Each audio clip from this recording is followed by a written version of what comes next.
ഉദ്ദിത, ദൈവമേ, രക്ഷക, സമാധാനമേ.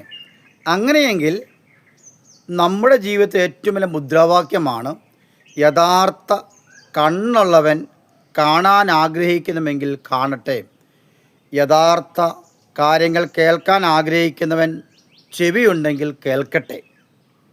നമ്മൾ പറഞ്ഞതനുസരിച്ച്, നമ്മൾ മനസ്സിലാക്കിയതനുസരിച്ച് എല്ലാ മതത്തിലും നിത്യജീവനുമുണ്ട്, സ്വർഗീയതലമുണ്ട്, മോക്ഷവുമുണ്ട്, എല്ലാമുണ്ട്. പക്ഷേ എല്ലാവരുടെയും അടിസ്ഥാന കാര്യമെന്ന് പറയുമ്പോൾ ജഡികതയിൽ നിന്നും യഥാർത്ഥ സ്നേഹത്തിലേക്കുള്ള വളർച്ചയാണ് ഏറ്റവും പ്രധാനമായി പറയേണ്ട യാഥാർത്ഥ്യം.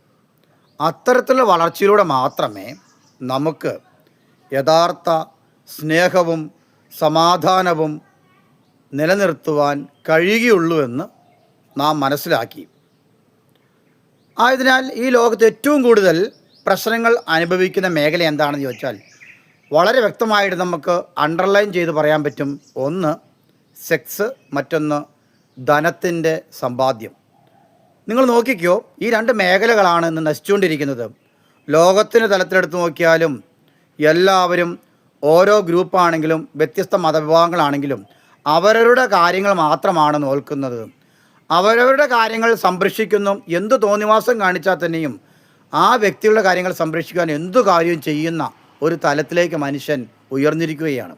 അതിൽ നിന്ന് മാറി നിന്നുകൊണ്ട് ഈ ജഡികാശക്തിയിൽ നിന്നും മനുഷ്യനെ യഥാർത്ഥ സ്നേഹത്തിലേക്ക് നയിക്കുകയാണെങ്കിൽ ലോകസമാധാനവും അതുപോലെ തന്നെ സമൂഹത്തിലും കുടുംബത്തിലും ഓരോ വ്യക്തികൾക്കും സമാധാനം സ്ഥാപിക്കുമെന്നുള്ള സത്യം പലപ്പോഴും നാം മനസ്സിലാക്കുന്നതിൽ പരാജയപ്പെട്ടു പോകുന്നു.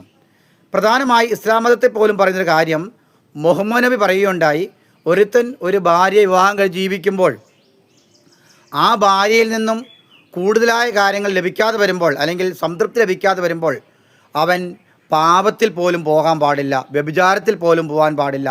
അതിന് പകരമായിട്ട് വേറൊരു പെണ്ണിനെ വിവാഹം കഴിച്ച് ആ സ്വന്തം ഭാര്യയെ നോക്കുന്ന പോലെ അവളെ നോക്കുകയാണെങ്കിൽ എത്രയോ നല്ലതായിരിക്കും. കാരണം എങ്കിൽ പോലും ഒരുവനും പാപത്തിലേക്ക് കടക്കരുതെന്ന് പോലുമാണ് ഇസ്ലാം മതത്തിൽ നബി പോലും പറയുന്നത്.